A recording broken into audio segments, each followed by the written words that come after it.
Welcome to Madhu's Creative Place. Hope you are doing well. आशा करती हूँ कि आप लोगों को 2026 और 27 का सोशल साइंस का सिलेबस पता चल गया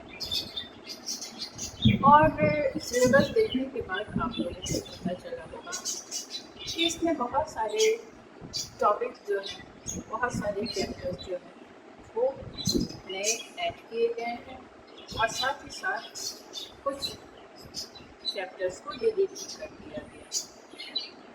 तो अकॉर्डिंग टू द यूनिवर्सिटी आपका जो सबसे पहला चैप्टर है that is understanding social science और इस चैप्टर में ये बताया गया है कि सोशल साइंस का मीनिंग क्या है, इसकी क्या क्या स्कोप्स है और सोशल साइंस पढ़ना क्यों ज़रूरी है। अंडरस्टैंडिंग सोशल साइंस वो हम लोग डिस्कस करेंगे।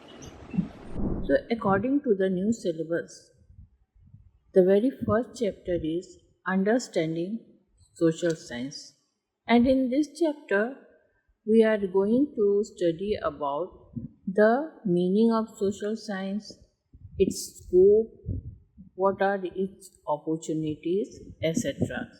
So now let us start and try to understand firstly the meaning of social science. तो आज हम सोशल साइंस के एक बहुत ही महत्वपूर्ण topic what is social science को डिटेल में समझने की कोशिश करेंगे। आप सभी अपने आसपास लोगों को देखते हैं, सोसाइटी है हमारी, गवर्नमेंट है, हमारे आसपास मार्केट होते हैं, इन्वायरमेंट होता है और डिफरेंट कल्चर्स के लोगों को भी देखते हैं। क्या आपने सोचा है कि ये सभी चीज़ें कैसे काम कर सकती हैं या कैसे काम करती हैं? ह्यूमन बीइंग के बारे में यह कहा जाता है कि human being is a social animal.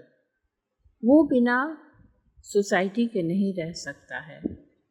Human being का ये नेचर है कि उसको साथ चाहिए, चाहे अपने फ्रेंड्स के रूप में, अपनी फैमिली के रूप में या सोसाइटी के रूप में। वो अकेला नहीं रह सकता है। और सोशल साइंस के बारे में बहुत सारे स्कॉलर्स, बहुत सारे लोगों ने डेफिनेशंस दिया है और उन डेफिनेशंस को यदि हम सिंपल टर्म्स में कहें तो यह कहा जा सकता है कि social science is the study of human being, society, culture, institution and the world they live in। अर्थात सोशल साइंस जो है वो ह्यूमन बीइंग, उसकी सोसाइटीज़, उसकी संस्कृति या कल्चर या डिफरेंट जो इंस्टीट्यूट है, डिफरेंट इंस्टीट्यूशन है और उनके जीवन का एक साइंटिफिक स्टडी करता है। सोशल साइंस हमें क्या सिखाता है? यह हमें केवल बुकिश नॉलेज नहीं देता, बल्कि वो यह सिखाता है कि लोग कैसे रहते हैं, समाज कैसे काम करता है, हमारे जो गवर्नमेंट है वो किस तरह से किसी भी चीज़ को डिसाइड करते हैं, पॉलिसीज़ बनाते हैं, स्कीम बनाते हैं, हमारे आसपास जो रिसोर्सेस है उसको किस तरह से यूज़ किया जाए या फिर इन्वायरमेंट को कंजर्व कैसे किया जाए, इन सारी चीज़ों के बारे में सोशल साइंस बताता है। फॉर एग्ज़ाम्पल, जैसे आप मॉर्निंग में स्कूल जाते हैं तो आप रोड जो बनी हुई है उसको यूज़ करते हैं या फिर बस या ऑटो में ट्रैवल करते हैं, अपने आसपास मार्केट देखते हैं, लोगों से बातचीत करते हैं। तो इन सारी जो एक्टिविटीज़ आप करते हैं, इन सब का संबंध सोशल साइंस से है। इसलिए सोशल साइंस हमारे जीवन का एक बहुत ही इम्पॉर्टेंट पार्ट है। It is not a single subject, it includes history, तो जो हमें बताती है हमारे पास्ट के बारे में, कि हमारे जो एंसेस्टर थे वो किस तरह से रहते थे, उनके साथ ऐसे क्या क्या इंसिडेंट हुए जो कि उन्होंने बहुत सारे इन्वेंशंस भी किए और सोसाइटी में कैसे समय के साथ साथ चेंजेस आता गया। आज हम स्वतंत्र भारत में रहते हैं, लेकिन यह इंडिपेंडेंस हमें आसानी से नहीं मिली।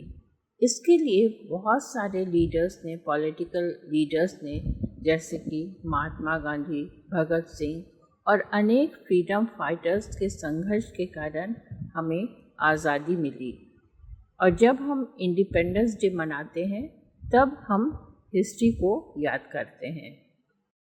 उसी तरह ज्योग्राफी की बात करें तो ज्योग्राफी में हम अर्थ, माउंटेन्स, रिवर्स, क्लाइमेट, पॉपुलेशन और इन्वायरमेंट के बारे में जानते हैं। ज्योग्राफी से हमें मौसम की जानकारी मिलती है, हमारे नेचुरल रिसोर्सेज क्या है उसके बारे में पता चलता है। हमारे कंट्रीज़ में जो बहुत सारे स्टेट्स हैं, वहाँ के रहने वाले लोग हैं, उनका जो डिफरेंट कल्चर है, या फिर और भी बहुत सारी जो वर्ल्ड में कंट्रीज़ हैं उनके बारे में जानने को मिलता है। गर्मियों में, जैसे कि गर्मियों में हम लाइट कलर के कपड़े पहनते हैं, कॉटन के कपड़े पहनते हैं, सर्दियों में हम वूलन क्लोथ्स पहनते हैं। तो यह सारी चीज़ें या मौसम या जलवायु के बारे में हमें ज्योग्राफी से पता चलता है। ज्योग्राफी हमें इन्वायरमेंट और नेचर के बारे में सिखाती है। एक नीट एंड क्लीन इन्वायरमेंट हमारे अच्छे हेल्थ के लिए बहुत ही ज़्यादा इम्पॉर्टेंट होता है। उसी तरह से प्लांटेशन हुआ, वाटर कंजर्वेशन या minimum use of the plastic, ये इन्वायरमेंटल प्रोटेक्शन के काफ़ी अच्छे एग्जाम्पल हैं। उसी तरह से घर की छत पर रेन वाटर हार्वेस्टिंग करना भी इन्वायरमेंट की रक्षा करना होता है।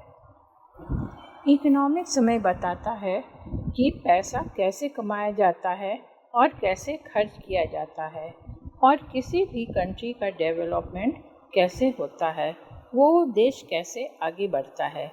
इसमें हमें प्रोडक्शन, डिस्ट्रीब्यूशन और कंजम्पशन का अध्ययन किया जाता है। फॉर एग्ज़ाम्पल कि एक फार्मर गेहूँ उगाता है तो यह प्रोडक्शन है।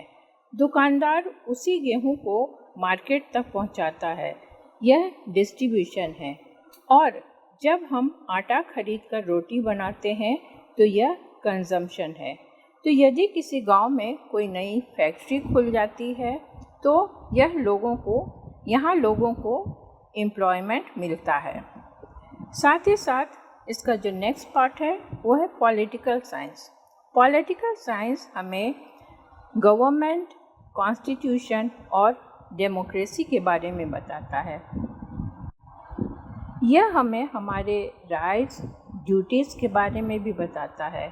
जैसे कि 18 इयर्स कंप्लीट होने पर सभी लोगों को, सारे इंडियन सिटीज़न को वोटिंग का राइट्स मिल जाता है। और स्कूल के जो बहुत सारे रूल्स एंड रेगुलेशंस हैं उनका पालन करना भी हमारी रिस्पॉन्सिबिलिटी होती है। गांव में पंचायत इलेक्शन और देश में जनरल इलेक्शन पॉलिटिकल साइंस का एक बेस्ट एग्जाम्पल है। तो आज का ये वीडियो यहीं पर एंड कर रही हूँ। वाइंड अप करने के पहले आप लोगों को बता देना चाहती हूँ कि इसका जो सेकंड पार्ट है, that is scope of social science, वो बहुत जल्दी लेकर आने वाले हैं। और ना केवल आपको चैप्टर्स का एक्सप्लेनेशन मिलेगा, बल्कि साथ ही साथ आपको चैप्टर से related worksheet, important question answer और टेस्ट पेपर भी प्रोवाइड किए जाएंगे। इसके लिए आपको मेरा चैनल मजबूत क्रिएटिव डायरी सब्सक्राइब करना होगा। तो जल्द ही सेकेंड पार्ट लेकर हाजिर होंगे। तब तक के लिए stay tuned and keep study and keep watching Madhur's creativity. Thank you.